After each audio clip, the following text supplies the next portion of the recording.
Alright guys, HyDra again. I hope you're doing well and enjoying your day so far. Rostermania continues to go crazy. Big rumours last night that Cellium's getting an offer from the Los Angeles Thieves, while Falcons still remain interested in his services. But where does that leave Atlanta FaZe? The big rumour as of last night is that Simp and the guys on FaZe, if there's anyone left over there, are targeting RenKor from the Heretics as a replacement seemingly for at least one of their ARs. What are they going to do with the rest of that roster? And also, what about Drazah? Is the rumour true that he was offered by the Thieves as well, or at least Thieves were interested in him, but him and Scrappy's differences could not be resolved? Very much enjoyed your thoughts in the comments. Hit the like button if you enjoy. Subscribe if you're new as always. I'd greatly appreciate it. Plenty to get into. Just wanted to quickly start here because one of the final Halo tournaments of the season. We know that plenty of these guys, potentially legends, could be on their way to the CDL in the near future. Could be Formal as well. Who knows whether Formal wants to run it back. He did say that he's going to postpone any real thought about returning to Call of Duty until after the Halo season is over, at which point the COD rosters will, let's be honest, be set. But maybe there could be something there in the pipeline, but we did talk about it last year, and as we know, it never came to anything.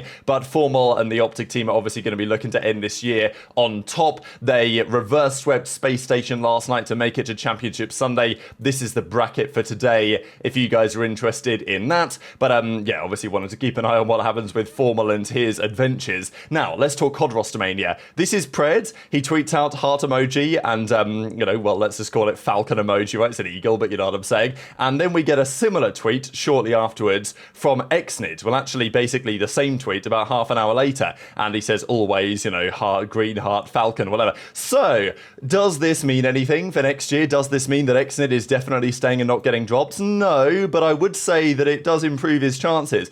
I don't know what exactly Falcons are going to do, but we know, at least on rumours of yesterday, that they are interested in getting Cellium. They're trying to sign him from FaZe. Well, maybe they can sign him for free because there's no contract, it seems, there anymore. They will say, hey, Cell, we'll give you more money than Thieves will give you. But then, of course, well, I'd imagine that's what they'll say. But then Cellium will potentially have to make a decision on how much money that would need to be to make it worthwhile to not go to team with Scrap and HyDra. That's how it seems to me.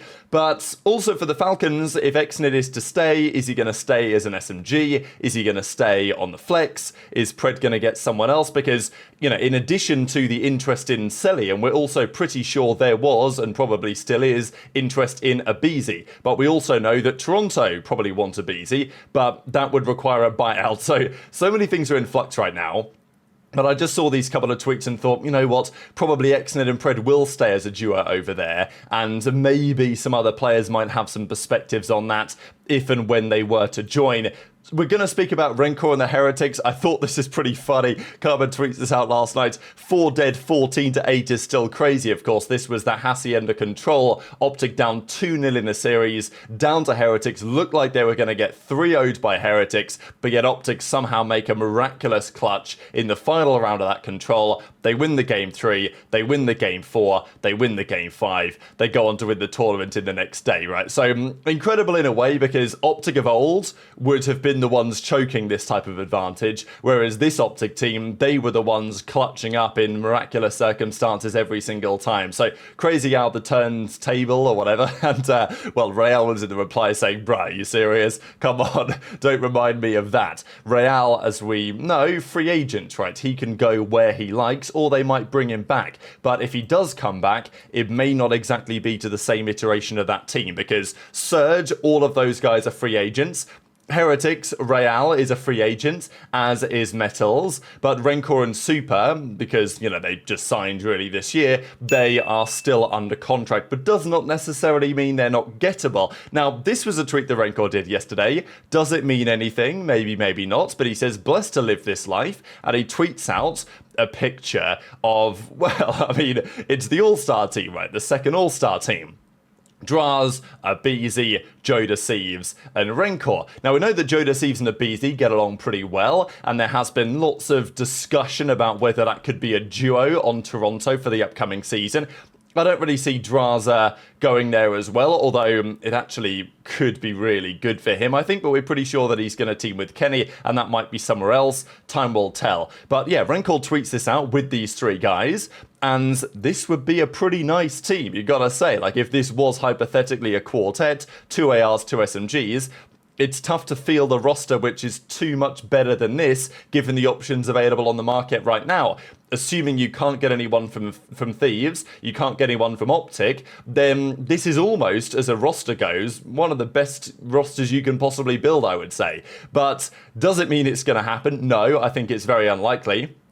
And that's because RenKor may well be going somewhere else, and we're going to get into that in a second. I will also just quick mention this, because Adamu, who's been over in Shanghai, so he is top guy at Overactive Media, Toronto, Koi, whatever. He says, got to catch up on everything that was locked behind a firewall over here. What's been happening in the esports world out there? Anything interesting? And, well, this guy tweets him the picture of JoeDeceives and aBeZy, and he says, damn, they look so good together, right? So, you know, is there anything in that? Possibly.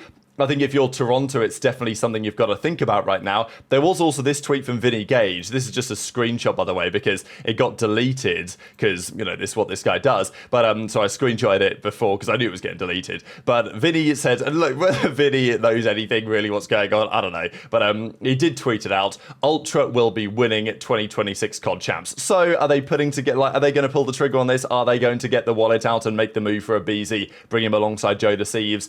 You know, I don't really know if that AR duo would actually happen over there, but there are some options for Ultra, and maybe they can find a way to make it work. TJHaLy even tweeted out and says, if I'm Ultra, I'm making every attempt to sign aBeZy. We know that he wants to team with JoeDeceives. JoeDeceives wants to team with him.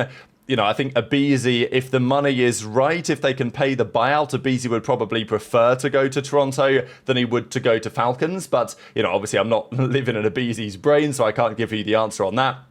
What we do know, though, is that things got real spicy when it came to the top rosters last night. So if you guys didn't see last night's video, there is a big rumour that Thieves, they want to move on from Ghosty. The players may not, but the management does, or the team, I don't know, the coaches have decided. And it's tough to say what that really looks like. Maybe the players are keen to move on, but yet, you know, management had taken the fall or whatever. You never really know what's happening behind the scenes. But the bottom line is, it looks like Ghosty is out, and somebody else is going to be in. Initially, the rumour was around Abuzah getting some interest. Then we started to talk about, well, surely Drazah makes a lot of sense, but I don't think that's going to happen. And then the other real upgrade option, if you're going to try and find one, would be Cellium. Now, you're going to debate until, you know, the sun goes down about whether Cellium for Ghosty is really an upgrade. And I'm not really sure yet what my opinion on that is.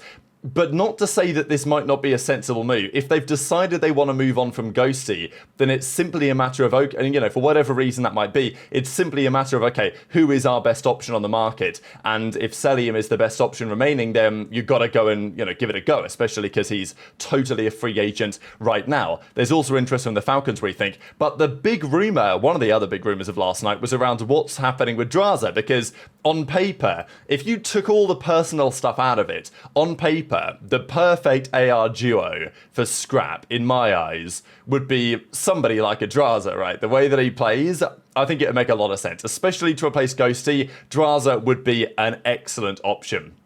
And apparently Thieves, they had the convo. They made the call. They were saying, all right, Draz, you know, what's your interest level? You're a free agent. Do you want to come here and play for the Thieves yet again, where you won your world championship? But presumably, according to Taylor anyway, who knows a thing or two, attempts to squash this beef were unsuccessful. Now, as a result, there was lots of reaction to this, right? Because the CDL pal says, like, you've got to have poor mental maturity to not squash the beef in this circumstance, right? Given the opportunity there that's on the table. But I will say, this beef is like, it's not like another beef. And of course, in my eyes, I don't want to see this beef ends because it's great for the community, right? It's great to have a rivalry on this level. I don't want to see them squash the beef. Now, Drazah and aBeZy did...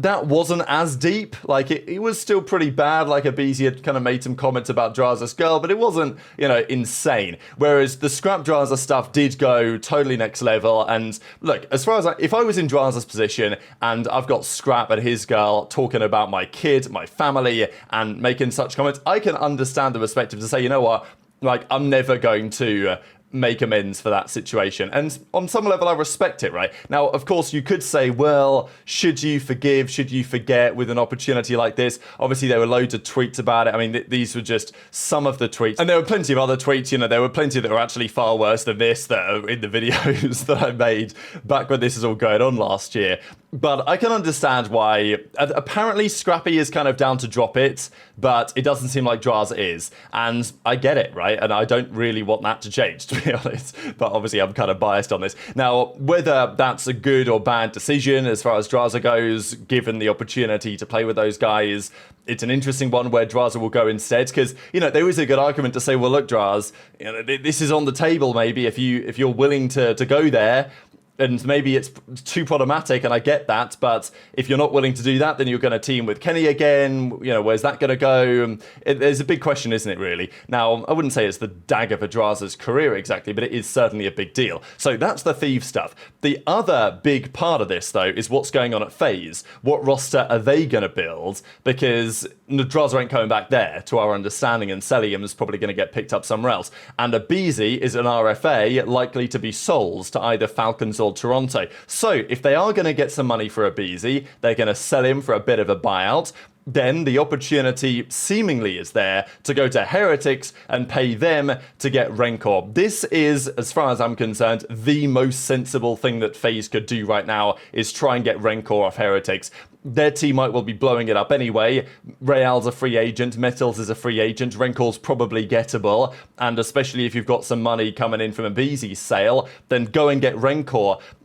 You know, rookie of the year, no doubt, incredibly talented, delivered on the big stage against some top teams. Seems like a great character as well to have on the team, great English.